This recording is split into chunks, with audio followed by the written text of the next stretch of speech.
안녕하십니까. 네, 오늘은 계시록 6장 순교자의 호소와 해달별이 떨어짐이라는 주제를 가지고 신천지 교리반영 시간을 갖도록 하겠습니다. 계시록 6장에 우리가 이 앞번에 첫째 인부터 넷째 인까지 떼는 걸 봤어요. 인 떼시는 주체는 누구예요? 예수님이죠.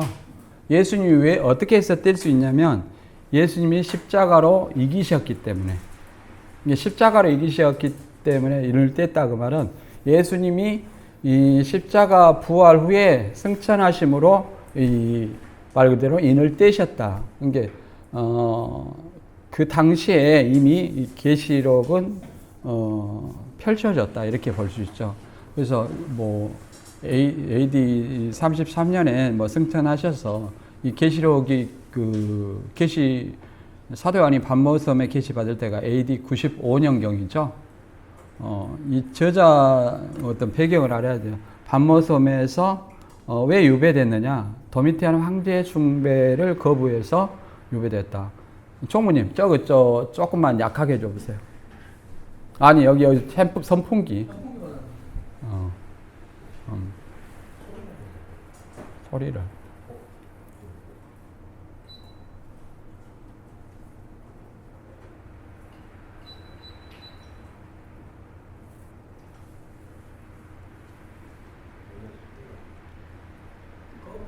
꺼버려 얼마.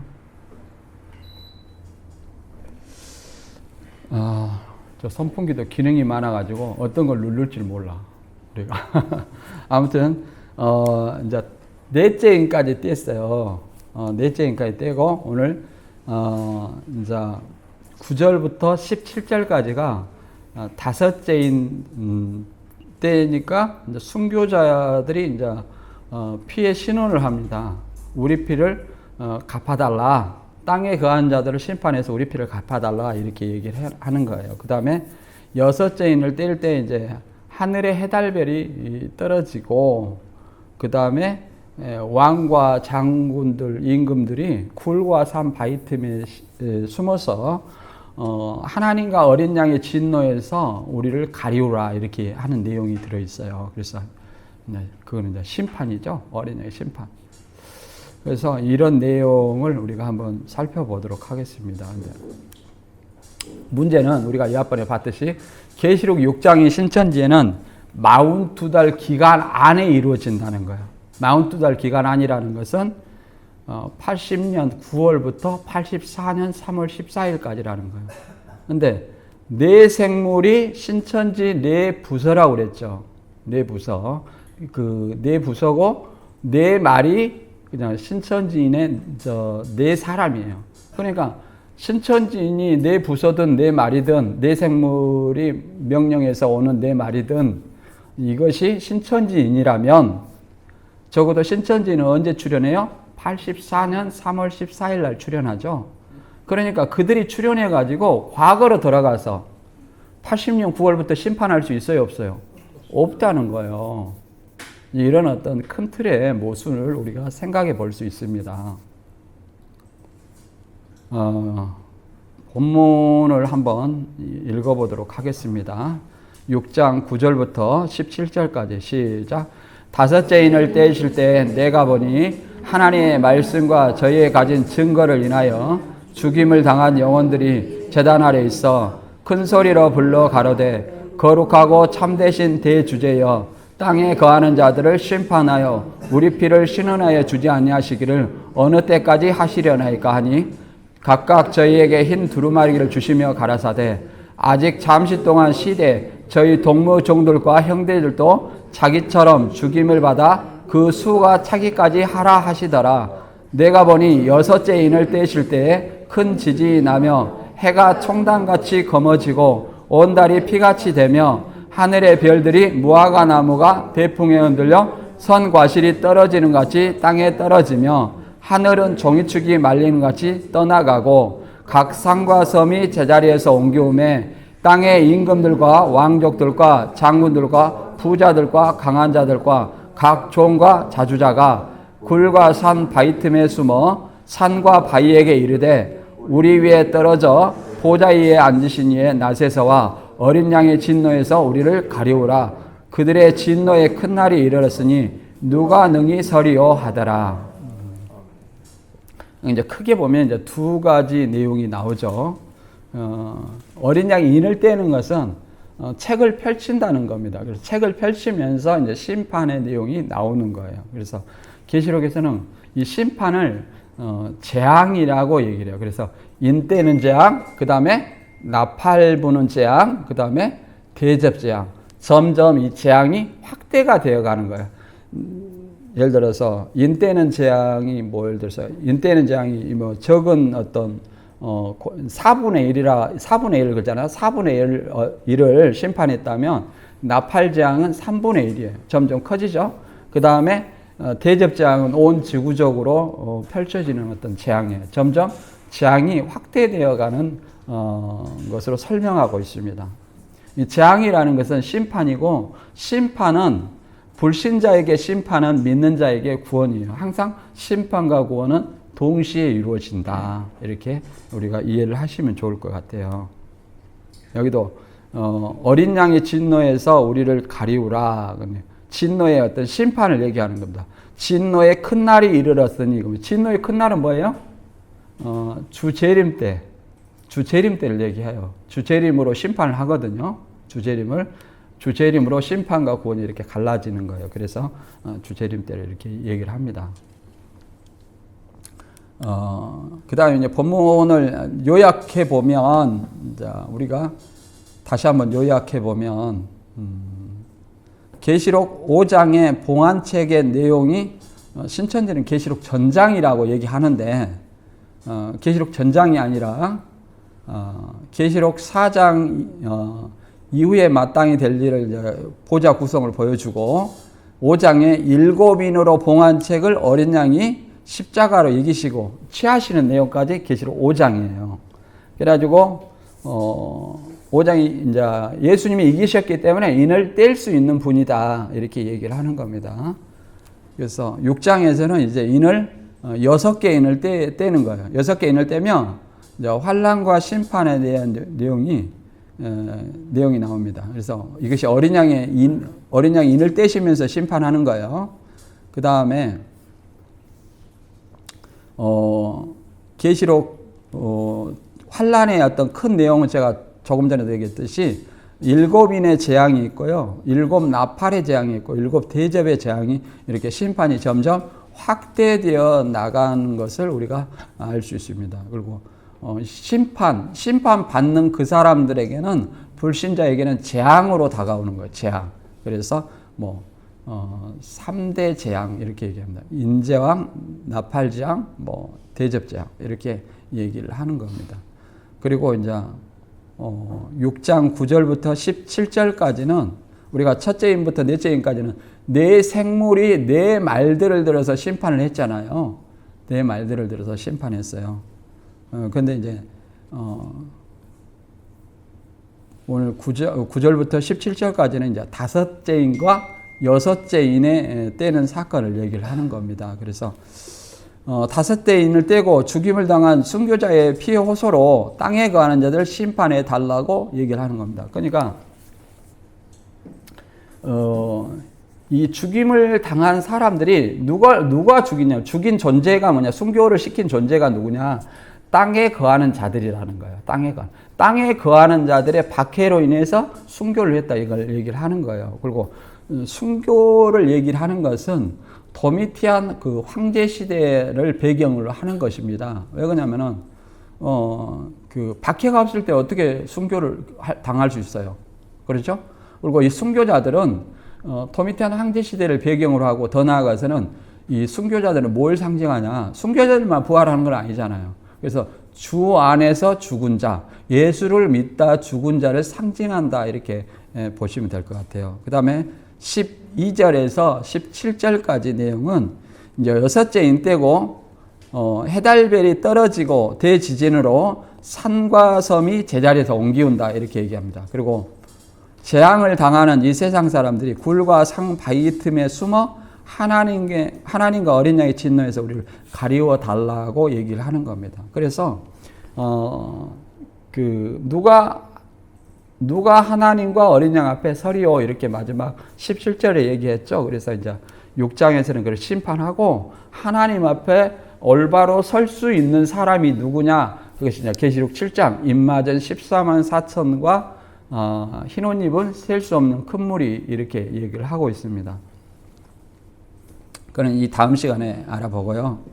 그래서 이 첫째인부터 일곱째인을 떼시는 어떤 심판이 신천지에서는 80년 9월 14일부터 84년 3월 14일까지 이 장막성전의 심판으로 보는 겁니다. 근데 사실은 이거는 실상 얘기하지만 다시 한번 얘기하면 소설입니다. 소설. 그런 일이 없어요. 없는데 신천지 이만희 씨가 있는 것처럼 장막성전이라는 그 교회는 있어요. 이단 교회는. 시한부 종말론을 외치던 그 교회는 있어요.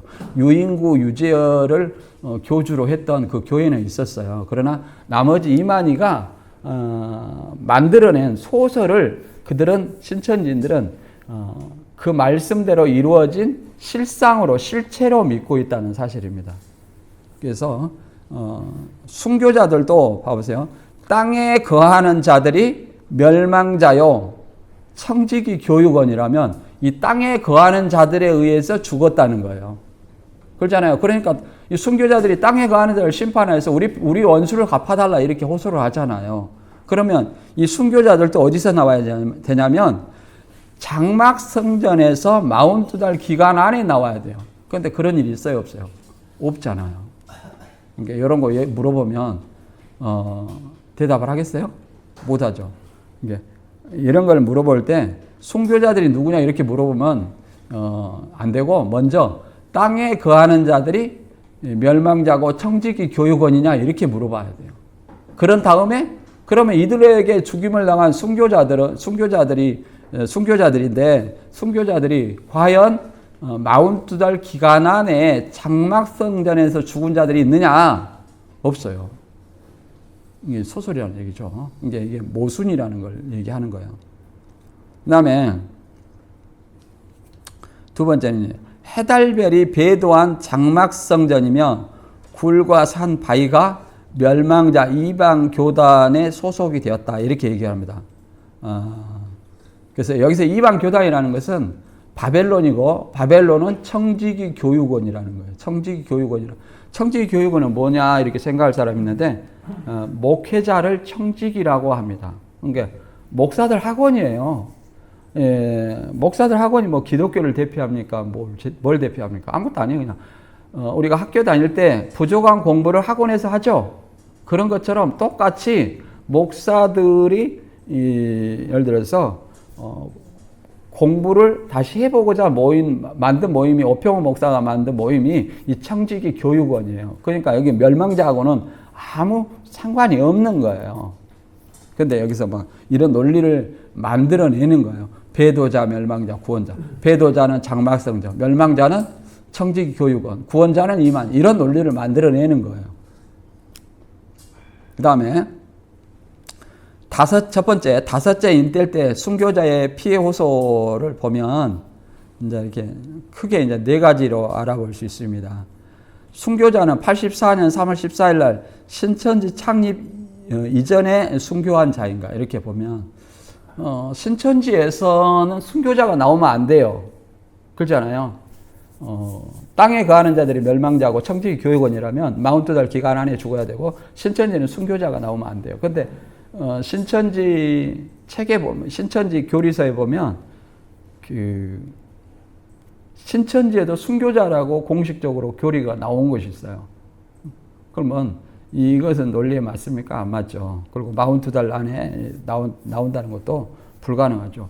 또 장막성전에서 누구를 믿고 죽어야 순교를 했다고 말할 것이냐. 거기는 장막성전은 유인구나 유재열을 그 교주로 구원자로 믿고 신앙을 하는데 신천지는 이만희를 구원자로 믿고 하는데 우리가 순교자라는 것은 하나님의 말씀과 예수의 가진 증거 그 복음을 전하다가 박해로 인해서 죽은 사람들을 순교자라고 그래요. 그런데 그들이 죽었던 늘 어떻게 순교자라고 말할 수 있을까요? 말할 수 없어요, 사실은. 그리고 땅에 거하는 자들이 멸망자로 청지교육원인가 뭐 이게 될 수가 없죠. 그 다음에 동무종들과 형제들은 누구냐? 장막성전 배도자. 그러니까 대부분 어디다가 맞춰요? 장막성전. 동무종들과 형제들도 죽임을 당해 구수가 찬다 이렇게 하니까 맨 처음에는 이 수가 찬다 하니까 14만 4천 수로 얘기했어요. 그런데 이제 자꾸 반론을 하니까 바꿨어요. 어떻게 바꿨냐? 계시록 8장 9장에서 3분의 1, 8장에서 3분의 1, 9장에서 3분의 1, 계시록 12장에서 3분의 1 해가지고 모두가 다 죽어 수가 찼다. 이런 어떤 죽음의 수가 찼다. 이렇게 얘기를 합니다. 여기서 동무종들과 형제들은 누구의 동무종들과 형제들이냐면 순교자의 동무종들과 형제들이에요. 그러면 순교자들의 동무종들과 형제들도 순교자들처럼 죽임을 당한다는 것은 영적 죽음이 아니에요. 신천지는 이거는 영적 죽음이라고 얘기를 하는 겁니다. 영적 죽음이 아니에요. 동일하게 순교의 대열에 합류한다는 의미예요. 근데 이게 뭐라고 말하냐면 5장에 보관책이 있고 6장에 이제 네 말이 내 생물을 내 말들을 들어서 내 생물이 내 말들을 들어서 이렇게 42달 동안 어디 장막성전을 심판한다 이런 논리죠.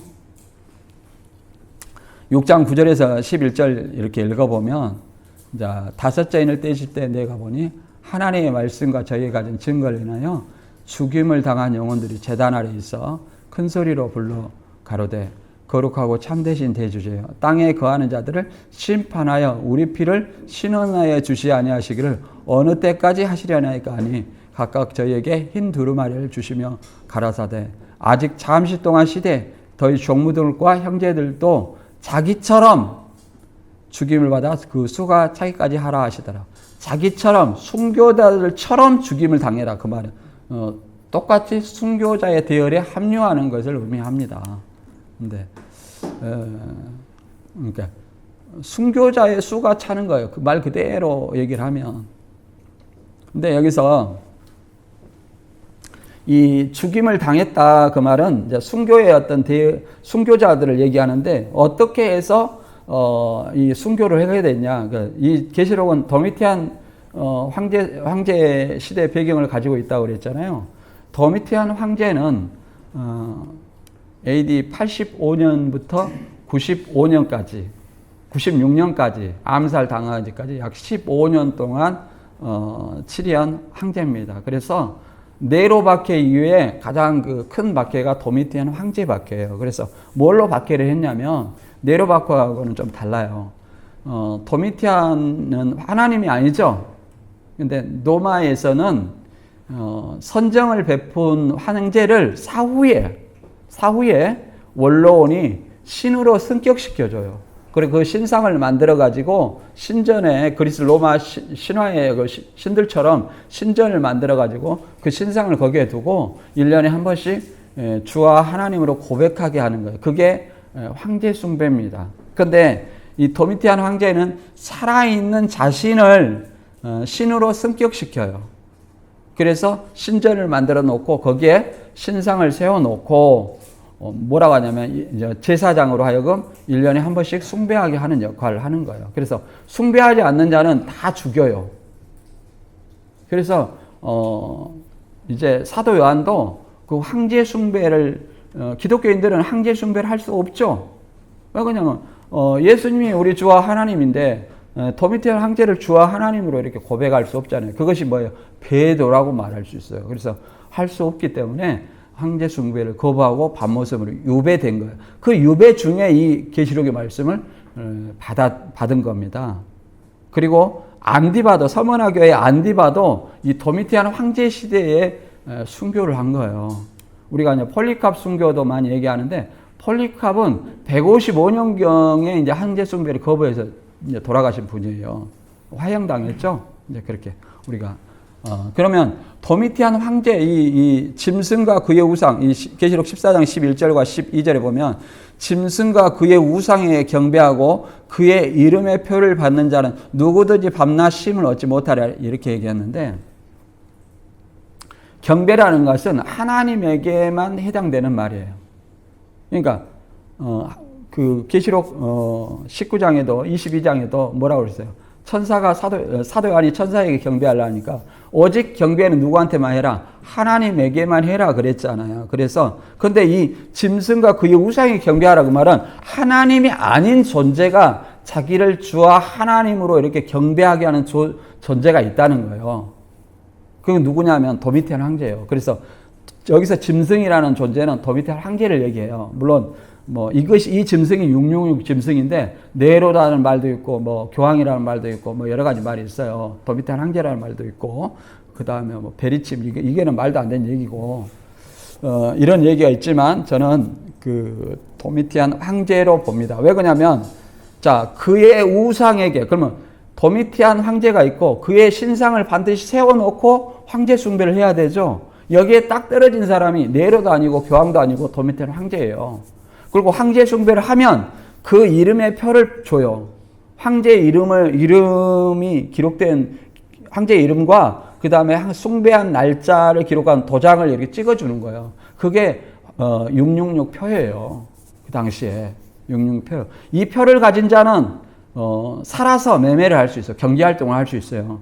표 받지 않는 자는 며칠든지 다 죽이게 하는 겁니다. 그래서 성도들의 인내가 여기 짐승과 우상이 경배하지 않는 여기에 있다는 거예요. 저희는 하나님의 계명과 예수 믿음을 지키는 자이다. 하나님의 계명이 10계명이 있잖아. 나 외에 다른 신을 섬기지 말라. 우상 숭배하지 말라. 여기 딱 걸리는 거예요. 그 다음에 예수의 믿음은 나를 죽이려고 하는 그 자리에서도 예수 그리스도를 내 입으로 시인하는 것이 예수님의 믿음이에요. 그걸 얘기하는 거예요. 그래서 하나님의 계명과 예수의 믿음을 지키기 위해서 성도들의 인내가 필요하다 이렇게 얘기를 하는 겁니다. 그래서 여기서 이제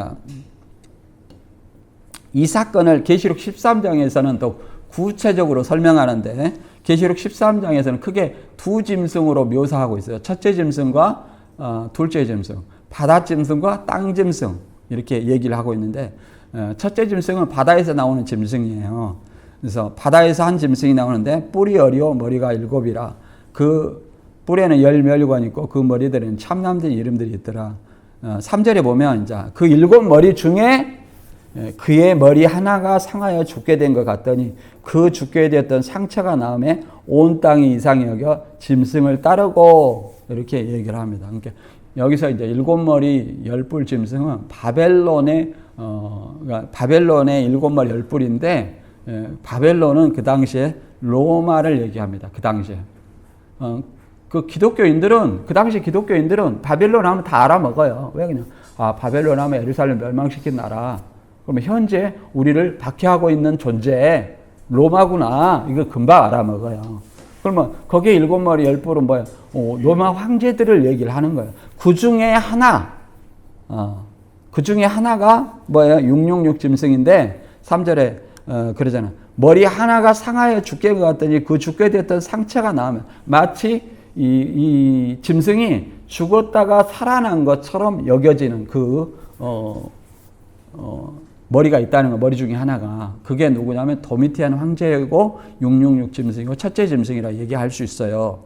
그런데 이 첫째 짐승은 용에게, 사단에게 보좌와 능력과 권세를 받았어요. 그러나 이 첫째 짐승은 다시 자기가 받은 보좌와 권세의 능력을 누구한테 주냐면 땅에서 올라온 둘째 짐승한테 줘요. 그래서 13장 11절에 내가 보매 또 다른 짐승이 땅에서 올라오니 새끼양같이 두 뿔 있고 용처럼 말하더라. 이렇게 얘기합니다. 그래서 이 또 다른 짐승이 땅에서 올라오니 새끼양같이 두 뿔 있고 꼭 어린 양같이 보이죠? 근데 누구처럼 말해요? 용처럼 말하더라. 그래서 이걸 거짓 선지자라고 얘기합니다. 그래서 이걸 첫째 짐승은 도미티안 황제면 이 땅의 짐승은 누구냐면 황제 숭배를 주장하는 제사장이라고 볼 수 있어요. 그러면 이것은 예언이잖아요. 예언인데 이걸 예언 속에서 어떻게 바라볼 것인가?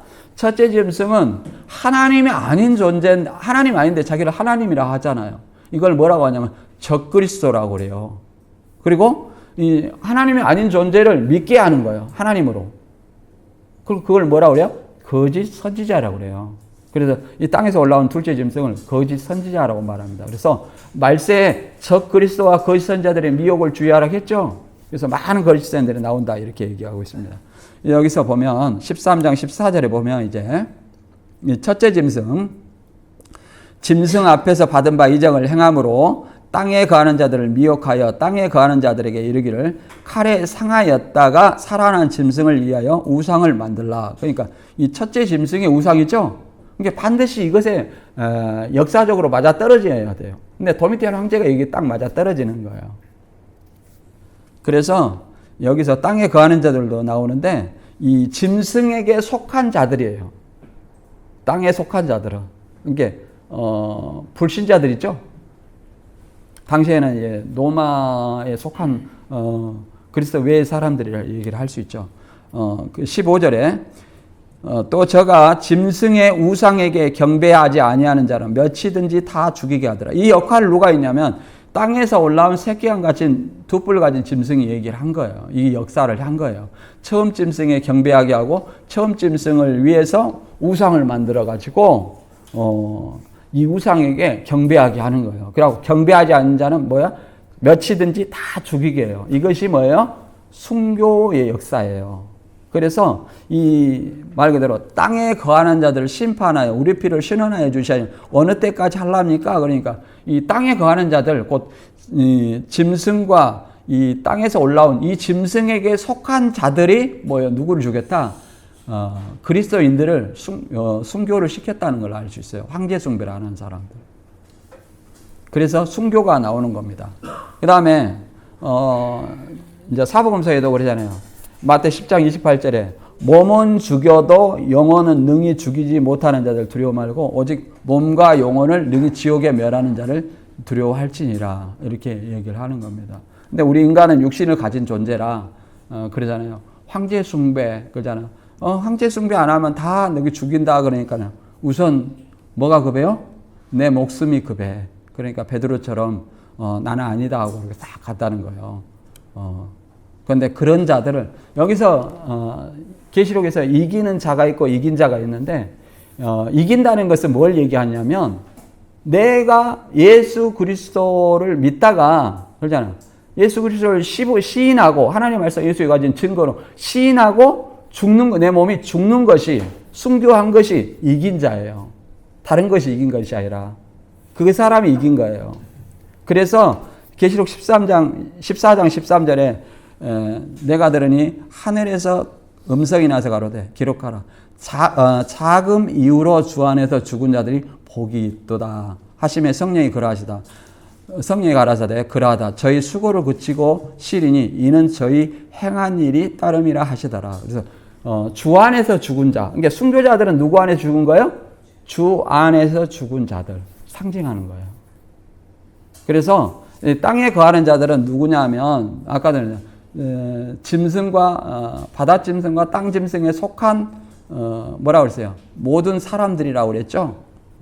그들을 통해서 이제 죽었잖아요. 근데 이를 바벨론이라고 바벨론 7머리 10뿔이라고 이들을 탄 사람이 또 음녀인데 이 이름이 바벨론이라 얘기를 하는 겁니다. 그 당시에 바벨론은 노마예요. 노마. 계시록 18장 20절에 하늘과 성도들과 사도들과 선지자들아 그를 인하여 즐거워하라. 하나님이 너희를 신원하는 심판을 그에게 하셨습니다. 그라는 것은 제가 땅 짐승 곧 바벨론에게 심판을 했다는 거예요. 바벨론 음녀에게 심판했다. 그래서 19장 2절에 그의 심판은 참되고 의로운지라 음행으로 땅을 더럽게 한 큰 음녀를 심판하사 자기 종들의 피를 그의 손에 갚으셨다. 여기서 음행이라는 것은 음행이라는 것이 뭐예요? 하나님이 아닌 존재를 숭배하게 하는 거예요. 그것이 음녀와 그 음행하는 것이라고 말할 수 있어요. 그냥 뭐 예를 들어서 짐승에게 경배하는 거 이것이 뭐예요? 음행이라고 말할 수 있겠죠. 영적 음행이라고 말할 수 있겠죠. 그래서 정리를 해보면 순교자들은 도미티안 황제 숭배 거부로 인해서 순교를 했고 이제 사도 요한이나 안디바도 그 당시에 순교를 했어요. 그래서 도미티안 황제를 짐승이라고 얘기를 하는 겁니다. 그의 신상을 도미티안 황제 신전에 신상을 세워놓고 누구든지 경배 안 하면 다 죽였어요. 그래서 목배임을 당한 자의 영혼이라고 얘기를 하는 겁니다. 이들이 첫째 부활을 하는 거예요. 그래서 그러면 순교한 사람만 부활하냐? 그렇지 않아요. 이 순교한 사람들을 누구로 상징한다 했어요? 주 안에서 죽은 자들을 상징한다 이렇게 얘기를 했죠. 예수 믿다가 죽은 사람들을 상징하는 거예요.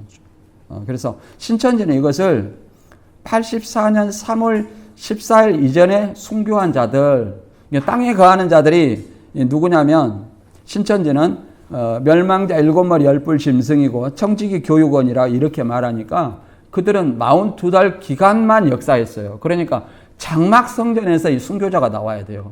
이게 맞아요, 안 맞아요? 안 맞잖아요.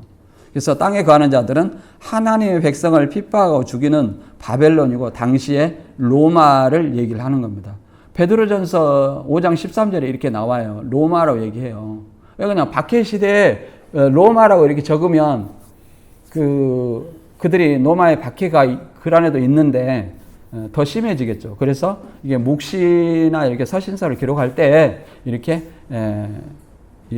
그 당시에 이제 박해자들을 이렇게 로마 이렇게 로마로 바벨론으로 이렇게 기록을 하는 겁니다.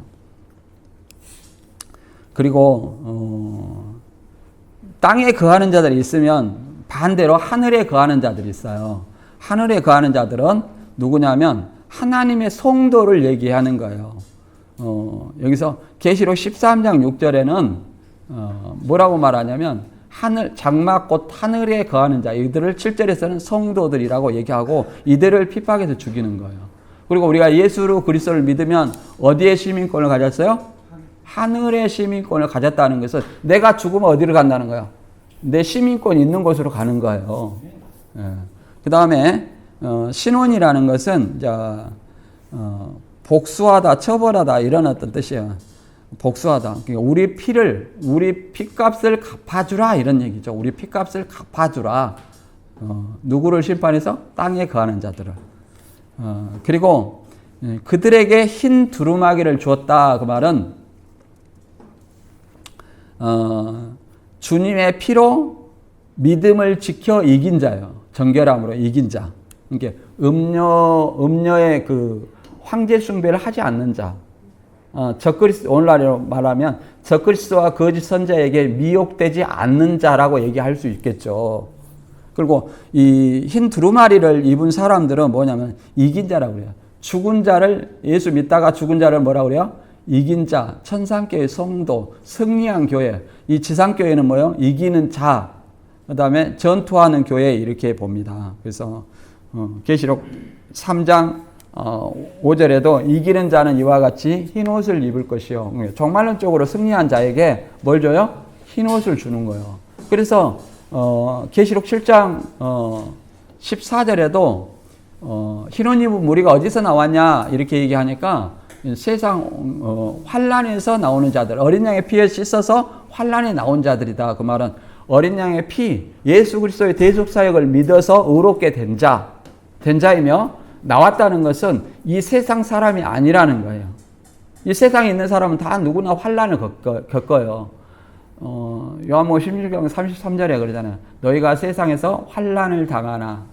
그러잖아요. 너희가 세상에서는 환란을 당하나. 그러니까 환란을 벗어났다는 것은 세상 사람이 아니다. 그러면 죽은 자들을 말하는 거예요. 죽은 자들.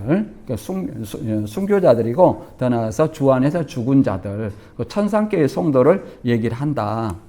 그래서 그렇게 이해를 해볼 수 있습니다. 신천지 반정을 이제 땅에 거하는 자들이 멸망자로 말씀을 가진 자들을 죽여 순교했는가?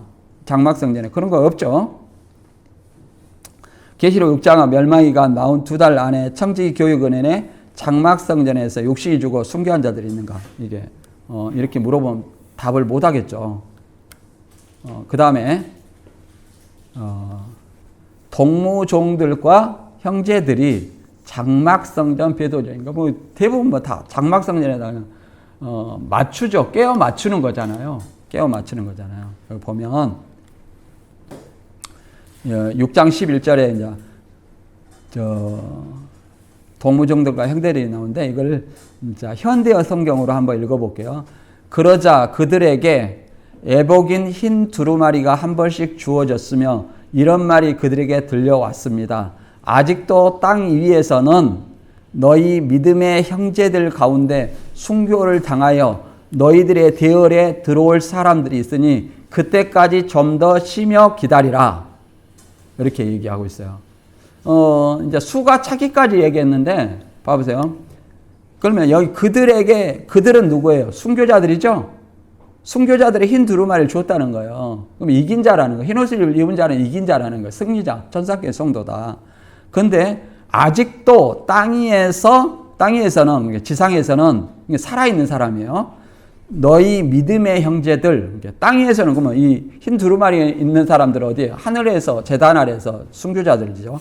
믿음의 형제들 가운데 순교를 당하여, 누구처럼?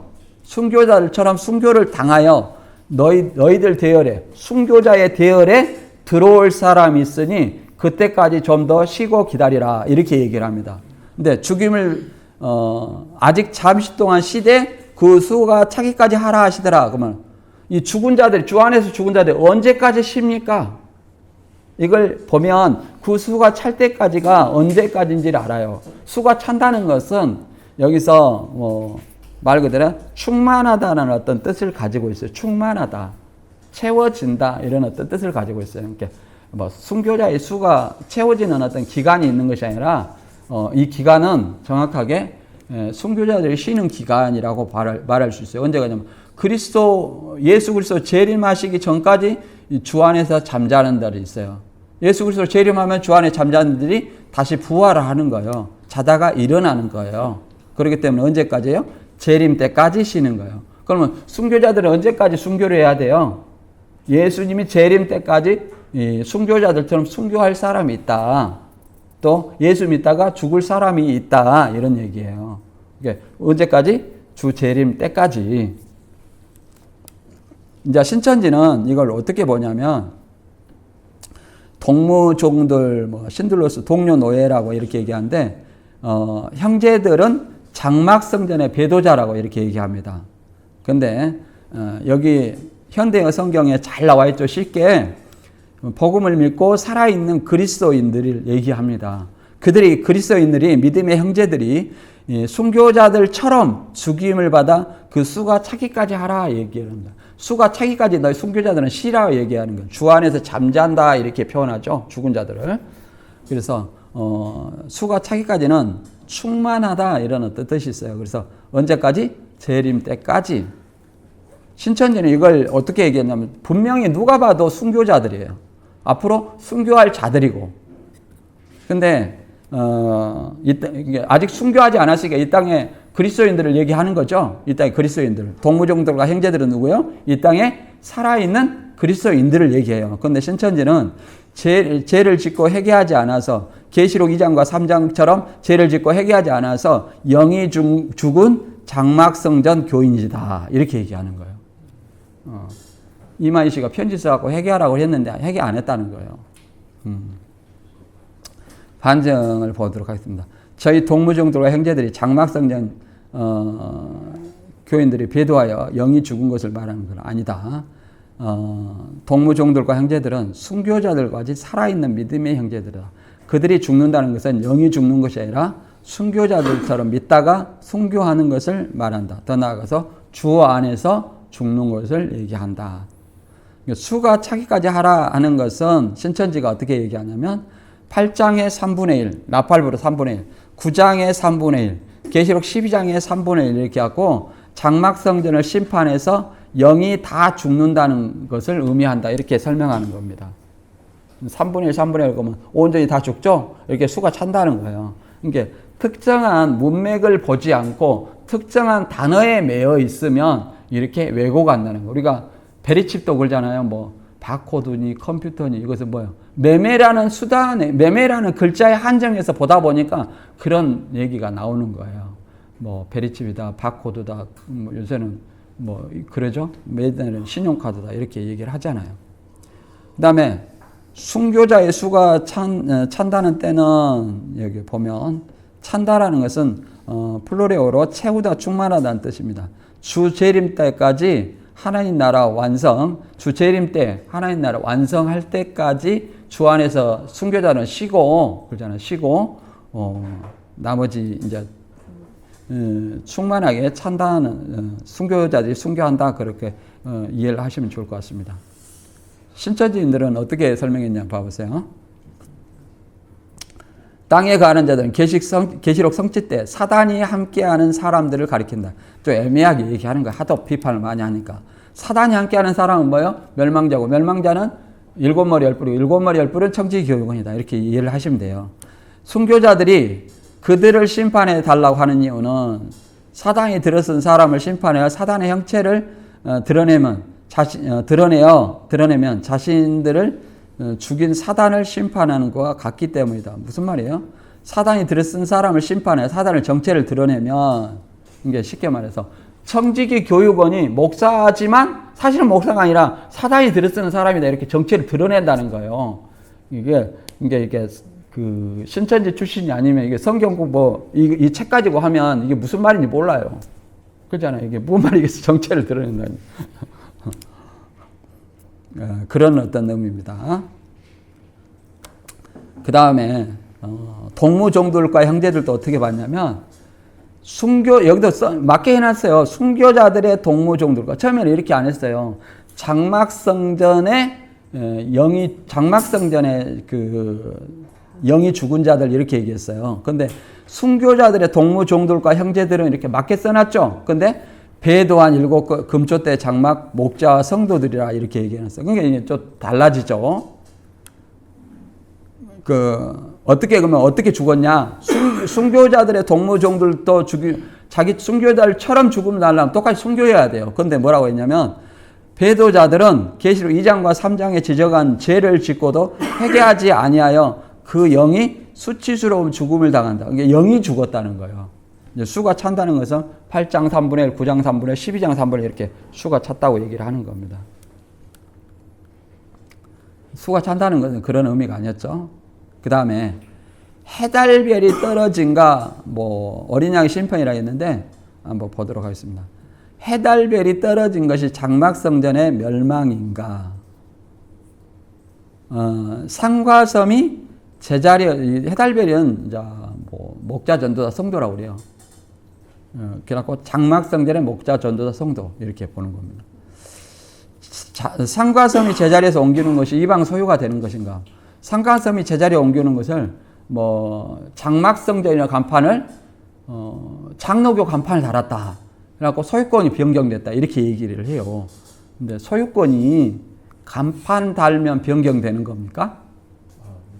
돈 주고 매매를 해야지 소유권이 변경되지.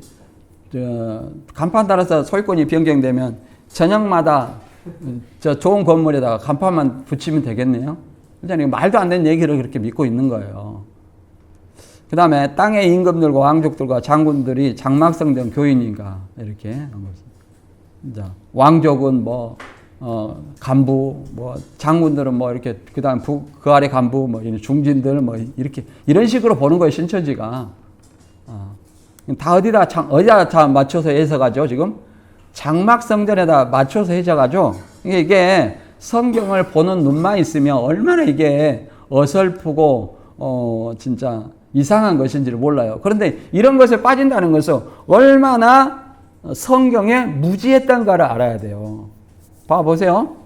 해달별 떨어진 것이 장막성전의 멸망인가? 자, 계시록 13장 6절에 장막 하늘이 왔고 장막성전 해가지고 해달별 일곱 사자의 지교의 목자들, 그다음 다른 전도자들, 별은 성도들 이렇게 해놨죠. 그 다음에 해와 달이 어두워진 것은 장막성전 목자와 전도자들이 하나님의 말씀을 증언할 수 없기 때문에 없게 된 처지다. 별들이 떨어진 것은 하늘 장막 성도들, 장막성전 성도들이 땅으로 돌아가는 것이다. 땅으로 돌아갔다는 게 이렇게 얘기해요. 성령으로 시작했다가 육으로 돌아갔다, 이렇게 얘기합니다. 그럼 해달별이 목자와 전도자와 성도라는 근거는 어디냐, 이렇게 얘기합니다. 창세기 37장 9절에서 11절에 이걸 가지고 얘기를 해요. 요셉이 다시 꿈을 꾸고 그 형들에게 고하여 가로되 내가 또 꿈을 꾼즉 해와 달과 11별이 내게 절하되이다 하니라. 그가 그 꿈으로 부영에게 고하매 그가 그를 꾸짖고 그에게 이르되 너의 꿈이 무엇이냐? 나와 내 모와 내 형제들이 참으로 가서 땅에 엎드려 내게 절하겠느냐? 이렇게 얘기를 하는 겁니다. 그러니까 이거 이제 야곱이 해석을 하잖아요. 요셉의 꿈을 해석하는데 나와 해는 요셉이고 야곱이고 달은 어머니고 그 다음에 11별은 형제들이다. 그러니까 12별이 요셉까지 포함해서 12별이라고 하죠. 쉽게 말해 야곱의 가족을 해달별로 얘기를 한대요. 이것을 교회에다가 때려 맞춰가지고 야곱은 뭐예요? 목자, 어머니는 전도자, 교인들은 성도. 얼마? 교인이 12명밖에 없습니까? 이게 장막성전 교회는 12명밖에 없어야 될 것 같아요. 근데 이거는, 자, 우리가, 야곱의 이름이 뭐예요? 이스라엘이죠. 1차적으로 이렇게, 요셉이 애굽 총리 됐을 때 야곱 가족이 이주했어요. 이라고 실제로 절한 것이 됐죠? 이루어졌어요. 이것이 이제 해달별이 이스라엘을 상징하기도 합니다. 야곱의 이름이 이스라엘이잖아요. 이스라엘 상징하기도 하지만 이게 목자, 전도자, 성도라고 얘기하는 곳은 없어요. 성경 어디에도 그 근거가 없다니까요. 근거가 없는데 신천이 이렇게 보는 거예요. 그러면 해달별이 떨어진다는 것은 뭘 의미하느냐 보면 6장 12절에 보면 내가 보니 6째 인을 떼실 때 큰 지진이 나며 해가 정당같이 검어지고 온 달이 피같이 되며 하늘의 별들이 무화과 나무가 대풍에 들려 선과실이 떨어지는 것 같이 땅에 떨어지며 하늘은 종이축이 말리는 것 같이 떠나가고 각 산과 섬이 제자리에서 옮기우매 이렇게 말합니다. 하늘과 땅이 사라지는 걸 얘기하는 거예요. 이건 뭐냐면 계시록 21장에 처음 하늘과 처음 땅이 없어지는 걸 얘기하는 거예요. 사실은. 그래서 이제 하늘의 해달별이 지금 떨어지는 거예요. 그 다음에 땅은 하늘은 조기조기 말이 떠나가고 각 산과 섬이 제자리에서 옮기는 거예요. 예, 뭐 지진의 현상과 같이 이렇게 벌어진다고 얘기를 합니다. 이와 비슷한 사건이 있어요. 이 비슷한 사건이 있는데 이사야 34장 4절에 보면 이렇게 있어요. 그때 해와 달과 별들이 용해되고 하늘이 두루마리같이 말리며 하늘의 모든 별들이 마른 나뭇잎이나 익은 과일이 떨어지듯 떨어질 것이다. 하늘에 여호와의 칼이 준비되었으나 그 칼이 그가 멸망시키기로 작정된 에돔을 쳐서 심판할 것이다. 이렇게 현대인의 성경에 보면 쉽게 나와 있어요. 그러니까 지금 해달별이 떨어지고 하늘이 떠나가는 것을 떠나가는 것을 뭐라고 설명하고 있습니까? 에돔을 심판해서 멸망할 것을 이렇게 설명하는 거예요. 에돔의 심판을 해달별이 떨어지는 것으로 설명했어요. 에돔의 심판에 멸망할 것을. 그 다음에 또 그렇게 문맥에 따라서 다른 거예요. 해달별이 떨어진다 해서 무조건 뭐 지구 종말이다 그게 아니에요. 이게 에돔을 심판해서 그런 거고 또 바벨론에 대한 어떤 심판을 이사야 13장 10절에 보면 이렇게 설명하고 있어요. 하늘의 별들과 별 무리가 그 빛을 내지 아니하며 해가 돋아도 어두우며 달이 빛을 비추지 아니할 것이로다. 이것은 뭐예요? 13장 1절에 보니까 아모스의 아들 이사야가 바벨론에 대하여 받은 경고라. 바벨론을 심판할 것을 뭐라고 했어요? 해달별이 어두워지고 떨어지는 것으로 이렇게 설명을 하고 있어요. 그렇죠? 그 다음에 이제 예루살렘의 그 예루살렘 멸망도요, 세상 끝이죠. 초림 때 세상 끝이에요. 히브리서 9장 26절에도 예수님이 세상 끝에 나타나셨느니라 이렇게 얘기하고 있어요. 예수님이 나타나서 예수님을 믿는 자는 구원이고 안 믿는 자는 뭐예요? 심판이에요. 요한복음 3장 18절에 그렇게 나와 있죠. 믿는 자는 심판이고 안 믿는 자는 심판이고 믿는 자는 구원이다. 그런 것처럼 요엘서 2장 31절 이하에도 시온산과 예루살렘을 심판할 것을 얘기를 하고 거기에서 하나님의 부름받은 자가 나올 것을 얘기를 하는 거예요. 여기서 이제 31절에 여호와의 크게 들어온 날이 이르기 전에 해가 어두워지고 달의 빛을 핏빛같이 변하려니와 누구든지 여호와의 이름을 부른 자를 구원을 얻으리니 이는 나 여호와의 말대로 시온산과 예루살렘에서 피할 자가 있을 것이며 남은 자 중에 나 여호와의 부름을 받을 자가 있을 것임이라. 이렇게 설명하는 겁니다. 예루살렘 멸망을 얘기하는 거예요. 예루살렘의 심판에서 멸망할 것을 얘기하는 거예요. 그것을 해가 어두워지고 달이 빛을 내지 않는다 이렇게 얘기하는 거예요. 그 여호와의 크고 두려운 날이 이르기 전에, 그러면 예수님이 출현하는 날, 예수님이 구원자로 메시아로서 출현한 날, 그때 여호와 이름을 부른 자가 있다는 거예요. 예수님 이름을 부른 자가 있다는 거예요. 그때 어디서? 시온산과 예루살렘을 심판하는 거예요. 그럼 누구를 심판하는 거예요? 유대인이죠. 유대인을 심판하는 거예요. 예루살렘에 누가 있어요? 유대인 있잖아요. 그들을 시온산이라고 얘기하는 거예요. 피할 자, 그들을 심판할 때에 유대인 중에서 누구를 믿는 자가, 예수님을 믿는 자가 나오는 거예요. 그들이 피할 자가 심판에서 피하여 남은 자가 있다는 거예요. 그들이 하나님의 부름을 받아서 예수님을 이름을 불러서 구원받는다 이렇게 설명하고 있는 겁니다.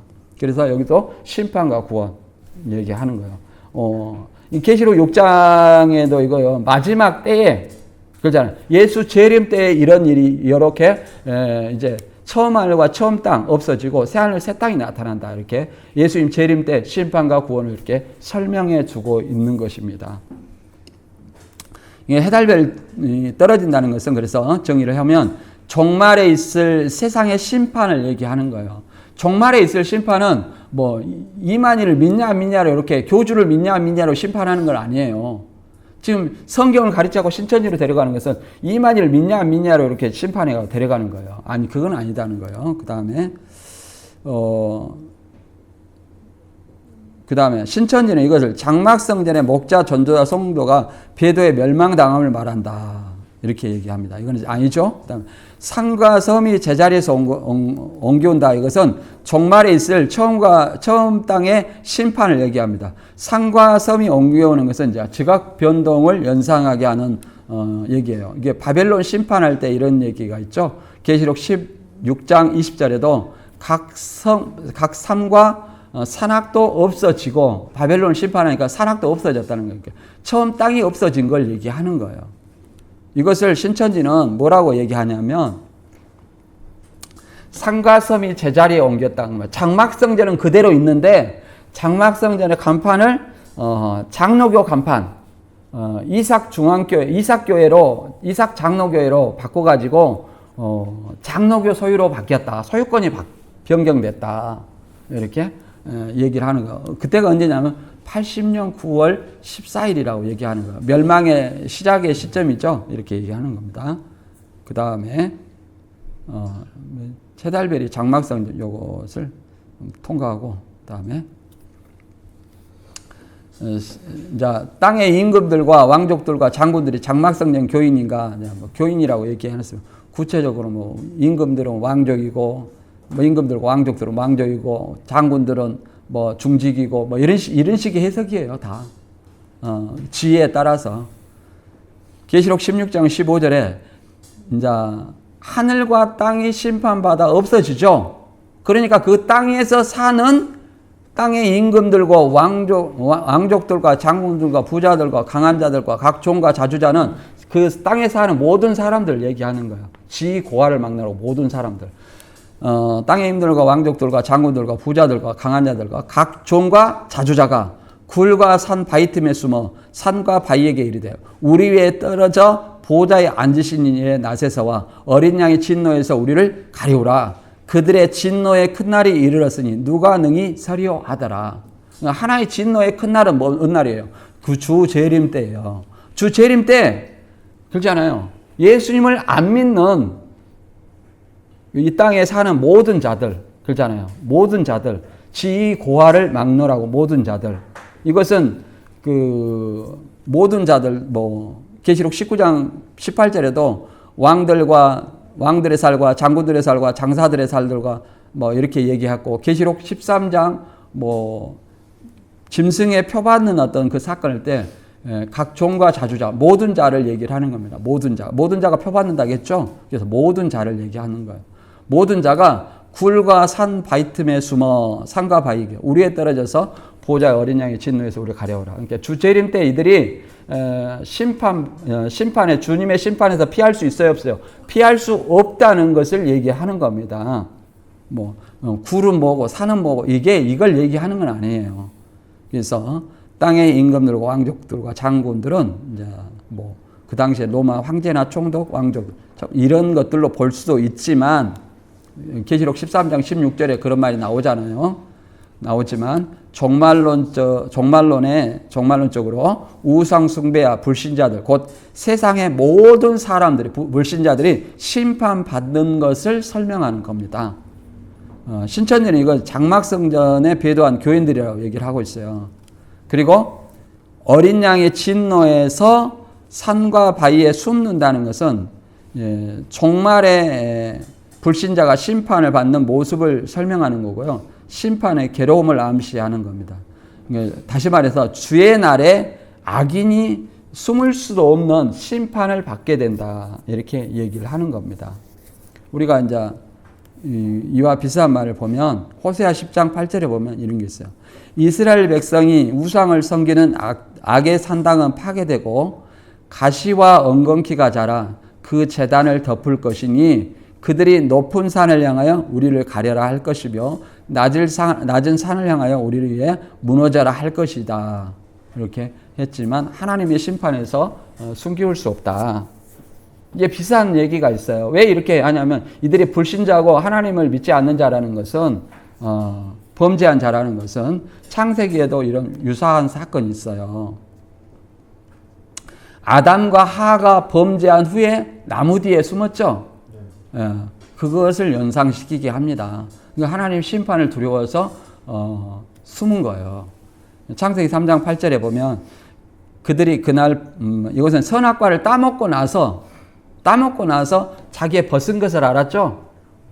우리도 죄를 짓고 나서 자기의 죄를 알 때가 있어요. 그런 것처럼 그들이 그날 바람이 불 때 동산에 거니시는 여호와 하나님의 소리를 듣고 아담과 그의 아내가 여호와 하나님의 낯을 피하여 동산 나무에 숨은지라 이르되 내가 동산에서 하나님의 소리를 듣고 내가 벗었으므로 두려워하여 숨었나이다. 이르시되 누가 너의 벗었음을 내게 알렸느냐? 내가 먹지 말라 명한 그 나무의 열매를 내가 먹었느냐? 하나님 범죄한 것을 아시죠? 그러잖아요. 이들이 범죄한 자들이기 때문에 하나님을 두려워해서 그 심판을 피하기 위해서 여기 숨었다고 얘기를 하는 겁니다. 아담과 하도 그랬잖아요. 하나님의 낯을 피하여 하나님의 음성을 듣고 숨었다가 이렇게 큰 나무 뒤에 숨었다 이렇게 얘기를 하는 겁니다. 이것을 신천지처럼 나무는 뭐고 굴은 뭐고 바위는 뭐고 이렇게 신천지는 그렇게 풀어요. 근데 신천지는 바벨론 7머리 10뿔 조직을 숨는다는 것은 굴과 산 바위 때문에 숨는다는 것은 굴은 이제 그 어둠이니까 음부라고 얘기해요. 음부의 조직이다. 사단의 조직이다 이렇게 얘기하고 산은 멸망자의 조직이다 이렇게 얘기해요. 그럴듯하네. 바벨론 7머리 10뿔 조직고 청지기 교육원에 소속이 되었다. 장막성전이. 이것이 굴과 산 바위 때문에 숨었다고 얘기하는 거예요. 근데 어린 양의 진노의 반증은 어린 양의 진노의 날에 장막성전 교인들이 청지기 교육원 소속이 된 적이 없어요. 그런 적이 없죠. 여기 보면 땅의 임금들과 왕족들과 장군들과 부자들과 강한 자들이 목자에서 성도까지 성령으로 시작했다가 육으로 돌아갔다 이렇게 얘기를 하는 겁니다. 신천지는 정리를 여기 읽고 정리를 하겠습니다. 다 같이 한번 읽어볼까요? 여기는 시작. 다섯째 인을 뗄 때 첫째 순교자가 땅에 거하는 자들을 심판하여 피해 신호를 한다는 것은 84년 3월 14일 신천지 창립 이전에 순교한 자들이며 땅에 거하는 자들은 멸망자로 청지기 교육원을 심판이라고 주장한다. 그러나 땅에 거하는 자들이 청지기 교육원이며 84년 3월 14일 전까지 장막성전에서 순교한 자들이 나와야 하지만 장막성전에 순교한 자들은 없어 거짓이다. 또한 땅에 거하는 자들은 7머리 10뿔 짐승과 음녀 바벨론을 말하며 당시 도미티안 로마 제국을 말하며 종말의 세상의 모든 불신자이다. 둘째, 순교자들은 동무종들과 형제들이 죽임을 당한다는 것은 배도한 장막성전의 목자와 성도들이 영적 죽음을 말하는가? 아니다. 순교자들의 동무와 형제들이 살아있는 믿음의 형제들로 앞으로 박해로 인해 순교할 것을 말한다. 셋째, 동무종들과 형제들도 죽임을 당해 그 수가 찬다는 것은 신천지는 계시록 2장과 3장 장막성전의 교인이 회개하지 않아 영이 죽어 계시록 8장, 9장, 12장의 3분의 1씩 모두 죽게 되어 수가 채워지는 것으로 주장한다. 그러나 믿음의 형제들이 순교자들처럼 재림 때까지 죽임을 당하는 것을 수가 찬다고 하는 것이다. 여섯째 인을 뗄 때 첫째, 해달별이 떨어진다는 것이 장막성전의 멸망이가 아니다. 종말에 있을 세상의 심판이며 처음 하늘과 하늘이 없어짐을 말한다. 둘째, 산과 섬이 제자리에서 옮기는 것은 장막성전의 간판이 이방인 곧 장로교 소유권으로 이전된 것인가? 아니다. 종말에 있을 심판으로 처음 땅이 없어짐을 말한다. 셋째, 땅의 임금들과 왕족들과 장군들이 어린 양의 진노에서 굴과 산에 숨는 것은 신천지는 임금들과 왕족들은 장막성전의 목자와 성도가 성령으로 시작하여 육으로 돌아간 것을 말하며 굴과 산 바위에 숨은 것은 음부의 조직인 이방 교단과 목자의 소속이 된다는 것을 말한다. 그러나 종말의 우상숭배와 불신자 곧 세상 사람들이 심판을 말하며 굴과 바위에 숨는다는 것은 종말의 불신자들 곧 악인이 심판을 피하는 모습으로 어린 양의 진노의 날에 악인들이 심판을 피해 숨을 곳이 없다는 것을 뜻한다. 여기까지 하도록 하겠습니다. 오늘 이제 이렇게 좀 어려울 수도 있으나 오늘 말씀이 좀 이해가 되십니까? 이해가 안 간 거 있으면 질문 한번 해보세요. 계시록 읽어오고 이렇게 좀 읽어왔어야 이게 무슨 말인지 다가오는데 그냥 오늘 처음 접해오는 말이야. 그냥 성경 읽는 것도 그러다 보니까 이해가 안 될 수도 있어요. 그 말 자체가 나에게 생소할 수도 있어요. 계시록을 그러니까 항상 미리서 읽어오시고 질문 있으면 한번 해보세요. 신천지에서 신앙하다 죽은 자는 순교자가 안 되는 건가요? 신천지에서 죽은 자는 신앙하는 죽음이 아닙니다. 그냥 말 그대로 그리스도와 상관없는 죽음이기 때문에 그냥 죽었어요. 이만희 총회장이 신천지에서 신앙하다 죽은 자를 순교자로 인정했다라는 말들도 내가 들은 적이 있는데. 모 집사님이 여집사님이 부부싸움하다 여자분이 죽었어요. 그걸 신천지 순교라고 기록이 되어 있어요. 책자에 보면. 근데 그는 신천지는 84년 이전에 순교한 자들이 이렇게 대기하고 있어요. 하늘에서. 이게 순교가 있을 수가 없어요. 그 전에 하늘에서 이제 대기하고 있어요. 대기하고 있기 때문에 순교자가 있을 수가 없어요. 그리고 이제 우리 때도 그 집사님 말고 책으로 나온 그 집사님 말고 본부에서 신천지에 일하다가 본부 서문가 그 하던 사람이 너무 열심히 일하다가 과로사 죽었어. 그러니까 이만 씨가 순교라고 그랬어요. 그래가지고 광주에서도 문모 씨가 저거 대구로 가가지고 암으로 죽었어. 그러니까 이 모 강사가 순교자다. 그러니까 이제 이 말이 이제 누가 물어봤겠죠?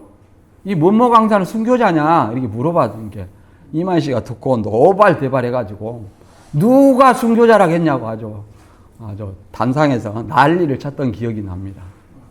근데 자기 마음에 내키는 사람은 순교자로 해주고 그러는 사람은 순교자가 아니고 그냥 개죽음이야. 신천지에서 죽으면 어디 책에 기록되냐면 신천지는 책이 세 가지가 있어요. 생명책, 교적부, 중단록, 나오다 안 나온 사람. 그 다음에 사망책, 이게 죽은 사람. 신천지에서 이거 죽어도 여기 사망책 기록돼요. 신천지에 죽어도 사망책. 그 다음에 신천지에 안 나와가지고 제명된 사람도 사망책. 저는 어디에 기록되어 있겠어요? 사망책. 이렇게. 그럼 사망책 기록된 사람은 어디 가요?